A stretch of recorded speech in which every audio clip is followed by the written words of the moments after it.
Hi, I'm Monique from Take Me to Europe Tours. I'm in beautiful Kastellorizo. Come and explore this wonderful Greek island with me. It might be a big call, but I might be more in love with Kastellorizo than any other Greek island. Of course, I haven't been to all of them yet, but it's certainly in my top 3 so far. Kastellorizo's U-shaped harbour has rows of colourful houses rising up to cover Mount Vigla above. In the harbour you can drop into the water. In fact, you can just dive into the water anywhere off this 10 square kilometre island. There are ladders all over the place, but sometimes the water is just so inviting you have to jump in wherever you find yourself.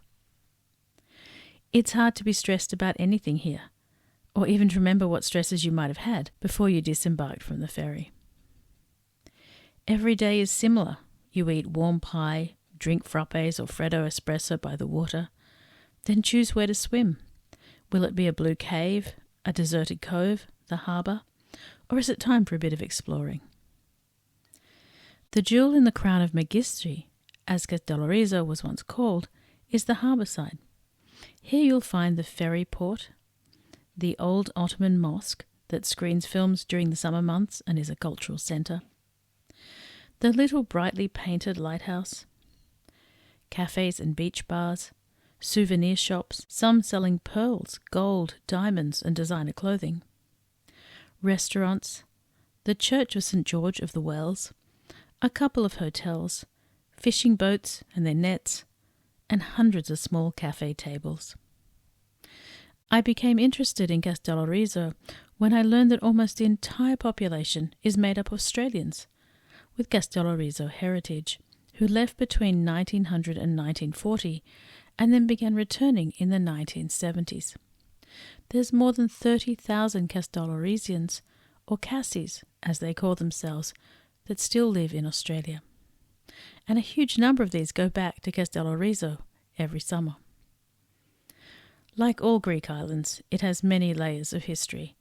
Bronze Age shipwrecks have been found here, and high on the plateau above the towns are the remains of the Acropolis of Paleocastro. You can see the forlorn remains of what were the Cyclopean walls, a fortress, and there's a Doric inscription that dates from the 4th to the 3rd century BC.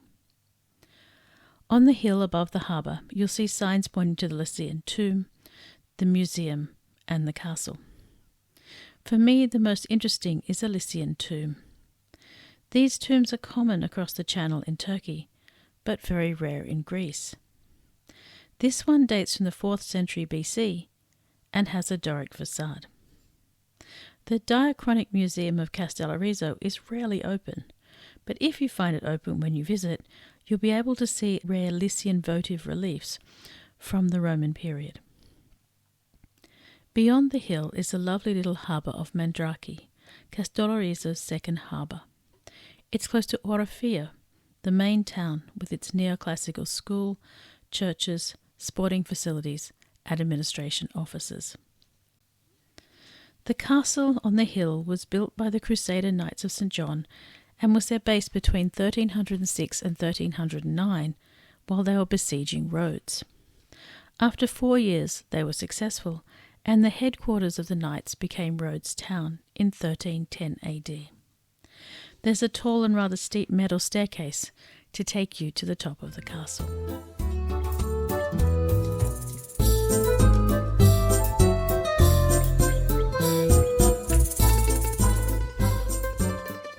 Kastellorizo suffered invasions, occupations, devastation in the 2 world wars, and an economic bust when the era of steamships began and sponge diving was no longer profitable. When Australian and Italian Kastellorizo refugees and descendants started returning to the island, they bought up and renovated the houses, starting at the waterfront. If you haven't been to the island for a while, you'll be surprised at the beautifully restored houses. And now there are super yachts that sail in before dusk and glide out quietly in the morning, their owners having spent the evening dining at the waterfront cafes. Once you've spent a few days wandering the harbour front and swimming and checking out the hillsides, you'll probably be wanting to take a little boat out each day to the caves and the best swimming spots around the island. The Blue Cave is the best in the Mediterranean, and even bigger than the Blue Cave of Capri, so don't miss it. Other great day trips include Little Roe Island and Kos, the Turkish city across the channel that runs daily ferries to Kastellorizo. I hope you've enjoyed our quick tour of Kastellorizo Island. Make sure to sign up to our newsletter to learn about this and many other exciting destinations at Take Me to Europe Tours.